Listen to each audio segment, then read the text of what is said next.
Over my years of reviewing headphones, there's a few that have really stood out to me and have become a part of my collection. Today we're going to talk about that. Now, two things to note before we get started. Number one, this is not a review of these individual headphones. If you want to see reviews of them, well, a lot of them are available throughout the headphone show. The other thing to note is there are things that I have absolutely loved that are not on the table today. This is just in the high end, and there are some things that I love that are in the high end that are not yet in my collection, like the Warwick Acoustic Bravura. I'll be doing another version of this video, but for the more affordable things in my collection. So make sure you stick around, subscribe, you're not going to want to miss that one. And if you have any questions, make sure to leave them in the comments. I'll be going through and answering them as DMS. There you have it. I'm DMS. You're watching the Headphone Show presented by Headphones.com, and these are some of my favorite headphones in my collection in the high end. Let's go through these one by one and talk about what makes them special. Starting off over here, this is the Focal Clear. The Clear is a headphone that really does stand out just because it's so well balanced. It's one of a few headphones on this table that I would call a jack of all trades, but it still excels in a few categories above everything else. And in this case, what it does really well is dynamics. It's one of those headphones that I can easily recommend. If someone wants to spend around $1,000 on a headphone, well, the Focal Clear is usually the default answer.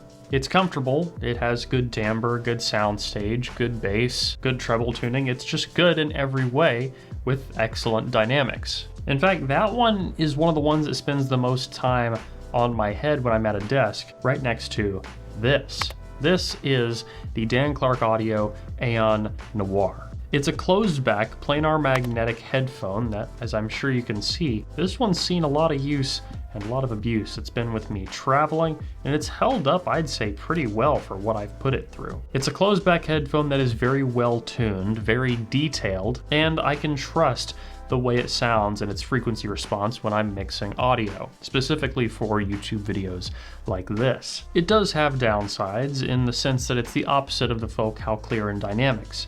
Dynamics are definitely its weakest point, but as a whole, this is my favorite headphone that Dan Clark Audio has ever made. I like it more than the Stealth, I like it more than the Expanse, and I also feel like in the high end it represents a pretty good value for what it does, and it's one of the few closebacks that really has stood out to me. Next up we have the true jack of all trades. This is the Hifiman Arya Stealth. It does everything well, nothing insanely well, but everything so well that it's hard to find a headphone as balanced as this. It has good soundstage, good comfort, good bass extension, great tuning, and while it might not have as much soundstage as things like the HD800S, well, the soundstage still stands out because they did so well with it. Arya is that safe bet when I want to put on a headphone that I know is just going to do well across the board in every category and not let me down. It's also one where I can trust the detail of it. It has a very large driver that presents a large sound, good imaging, good separation, just all around a very good headphone. Next up, a couple of strange ones. This is a custom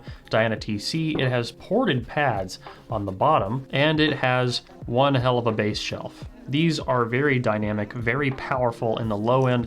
I went to Can Jam SoCal bringing these with me, and a lot of people giggled when I played songs with bass just because of how incredibly powerful and dynamic the low end is on this small headphone. It's also nice because it doesn't have a big footprint on my head. I put it on and I'm not wearing something massive, and it's pretty light. Another oddity here is the 2012 LCD-2.2. Now this is a headphone that unfortunately you can't really buy these anymore. This one is special. It's a pre-phaser model that I searched for a very long time, and as you can tell, the pads are pretty beat up on it. That's because these are the OG Audeze vegan pads. On this particular headphone, they bring up the ear gain, they make the treble very soft but more present than it originally was, and it becomes a very airy and rich headphone. It does a lot for things like guitars, and I really just find the sound to be engaging and pleasant across the board. You may have heard me use this term before, but it gives it a very sifted sort of sound in the treble where things are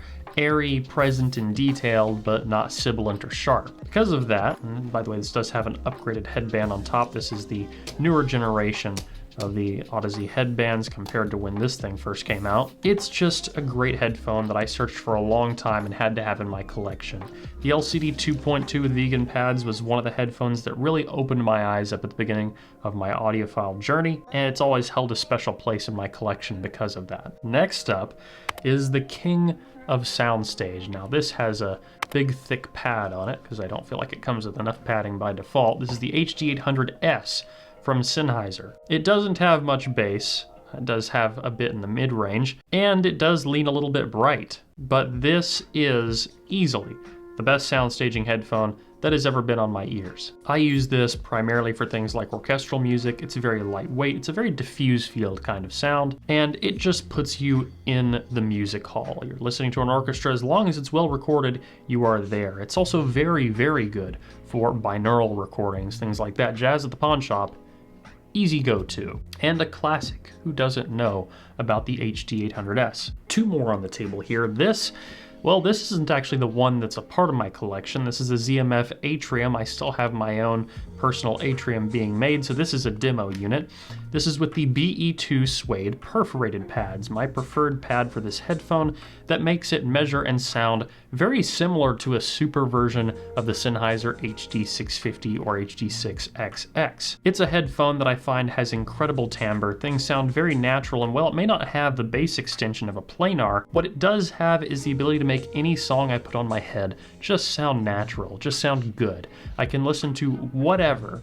I'll enjoy just the music and not pay attention to the sound of the headphone. So it's kind of my audiophile headphone to turn off and just forget that I'm trying to listen to extreme detail and all that. While I feel like it does have the technical capabilities, I find myself just listening and enjoying the music rather than focusing on the attributes of the individual headphone. This one just kind of melts away and I'm left with me and the music. Honorable mention is the ZMF Aeolus. That's one I've had in my collection for a while, and actually the Atrium has replaced that one. And then there's this. This is a Bluetooth headphone. It's the Focal Bathys Bluetooth closed back Focal. Very, very new. This is actually something that surprised me. I thought, well, a high-end Bluetooth headphone. I had low expectations that were absolutely shattered when this came through. It ends up that it's great. This has replaced my wired Focal Radiance, especially when I use it in the USB-C DAC mode connected directly to the computer. I'm not limited by Bluetooth, and I can get an incredible audio experience that's well tuned. I can go between active noise canceling and transparency mode. It has a microphone that does work over USB or Bluetooth. Overall, just a really, really good product. I will be doing a full review on this, by the way, at some point, but the Bathys has easily become one of my favorites, even rivaling my Noir, though Noir has definitely gotten less head time as a result of how good the Bathys is in its USB DAC mode. And if this didn't exist, well, before that I would have had my Focal Radiance on the table, but now that Bathys is here, the Radiance, that one's out for me. The Radiance is still a great headphone. There's going to be a lot of people out there that still love it. I still love it. If you have a Radiance, you don't need to get rid of it. It's a killer headphone. But the Bathys, well, it takes that sound that I love and makes it so I can have it on the go. Now, like I mentioned, this isn't a review of these individual headphones. It's more of a show and tell, giving you an idea of the things that are in the high end of my collection that I feel like really stood out. And there's more things that weren't included here today,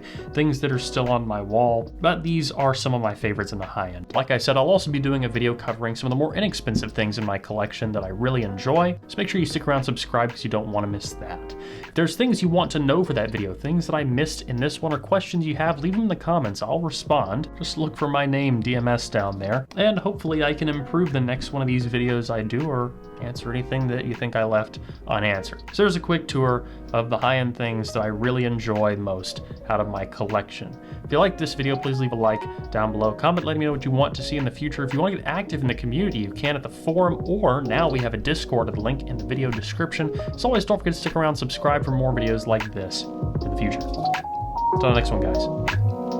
Peace.